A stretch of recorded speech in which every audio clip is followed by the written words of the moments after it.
अति मानसिक चिंता, मानसिक ताणतणाव जास्त असणे, चुकीच्या पद्धतीच्या खाण्याच्या सवयी, विशेषतः तिखट जास्त खाणे, खारट आंबट पदार्थ जास्त खाणे, अवेळी खाणे, हॉटेलमधले पदार्थ जास्त खाणे, ज्या लोकांना हिशोब करायची गरज असते म्हणजे कॅशियर, बँकिंग क्षेत्रामधले लोक, CA, अकाउंटंट्स, बिझनेसमॅन अशा लोकांमध्ये एक विशेष प्रकारचा पचनाशी संबंधित आजार संभवतो, तो म्हणजे IBS, इरिटेबल बाउल सिंड्रोम। आपले जे बाउल्स आहेत म्हणजे इंटेस्टाइन्स म्हणजे आतड्यांचा जो भाग आहे तो इरिटेट होतो, म्हणजे त्याची सहनशीलता कमी होते आणि सेन्सिटिव्हिटी वाढते, त्याला इरिटॅबिलिटी म्हणतात। आणि ग्रहणी नावाचा एक अवयव आपल्या शरीरामध्ये असतो, हा भाग ज्यावेळेला सेन्सिटिव्ह होतो आणि अन्न ज्यावेळेला इथून जातं त्यावेळेला तो जास्त सेन्सिटिव्हिटीमुळे अन्नाचं पचन व्यवस्थित करू शकत नाही आणि ज्यावेळेला अन्नाचं पचन व्यवस्थित होत नाही त्याचा परिणाम हा टोटल नरिशमेंटवरती आणि न्यूट्रिशनवरती होतोच, प्लस त्याचा परिणाम हा मलावरती सुद्धा होतो आणि मलाचं जे फॉर्मेशन आहे ते व्यवस्थित होऊ शकत नाही, त्याचा परिणाम हा मलप्रवृत्तीवरती सुद्धा दिसायला लागतो।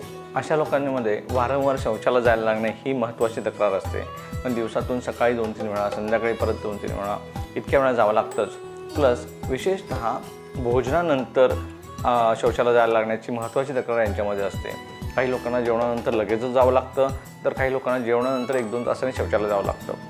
ही ज्यावेळेला तक्रारी असतील त्यावेळेला समजून जायचं की हे IBS आहे आणि ग्रहणी हा व्याधी झालेला आहे। याच्यामध्ये ॲलोपॅथीमध्ये अजून फारसे प्रॉमिसिंग उपचार सिद्ध झालेले नाही आहेत, पण आयुर्वेदामध्ये ग्रहणी या नावाने हा व्याधी सांगून ठेवलेला आहे आणि त्याची साधी साधी औषधं सांगितलेली आहेत, जसं की आपल्या आजूबाजूला असणारे सुंठ, बेल, कवठ अशी औषधं या व्याधीमध्ये खूप जास्त उपयोगी पडतात।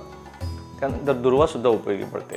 याच्या व्यतिरिक्त मानसिक ताणतणावाचं मॅनेजमेंट जे आहे ते खूप महत्त्वाचं आहे या व्याधीमध्ये, म्हणूनच योग्य प्रकारचा प्राणायाम, योग्य प्रकारचीच आसनं जी केली पाहिजेत आणि नाही केली पाहिजेत असं दोन्ही गोष्टी समजून घेणं खूप गरजेचं आहे।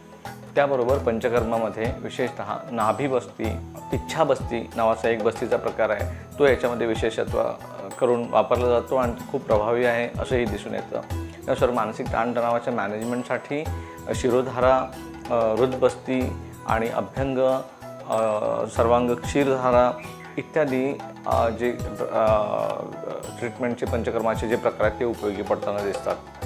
अशा प्रकारे याचं जर पूर्णपणे व्यवस्थित निदान केलं गेलं, मग तो कोलायटिस असू दे, आयलायटिस असू दे, ड्युरिनायटिस असेल, हे सगळे प्रकार IBSमध्येच मोडतात। तर अशा प्रकारच्या व्याधींचं योग्य निदान झाल्यानंतर जर मानसिक ताणतणावाचं योग्य मॅनेजमेंट, औषधं, पंचकर्म आणि सगळ्यात महत्त्वाचं म्हणजे आहाराचं नियोजन जर समजा व्यवस्थित केलं गेलं तर IBS हा मुळासकट व्यवस्थित बरा होतो। त्याला वेळ लागतो नाही असं नाही, पण हा पूर्णपणे बरा होणारा व्याधी हा आयुर्वेदासाठी आहे। हा व्याधी ऑटो इम्यून आहे, म्हणजे इम्युनिटी डायजेस्टिव्ह सिस्टीमची हळूहळू कमी होते आणि स्वतःचेच पेशी इम्यून सेल्स जे आहेत ते स्वतःच्याच पेशींना शत्रू समजतात आणि त्यांना मारक ठरतात। इथे कुणाला थांबवायचा हा मोठा प्रश्न असतो आणि म्हणून हा व्याधी ट्रीट करण्यासाठी तसा किचकट असतो। सर्दी खोकल्यासारख्या पटकन सगळे व्याधी 8 दिवसात बरे होत नसतात आणि हा व्याधी तसा 8 दिवसात बरा होणाऱ्यातला नाही आहे। शांतपणे पेशन्स ठेवून जर याची योग्य चिकित्सा केली तर 100% हा व्याधी आयुर्वेदाने बरा होतो। धन्यवाद।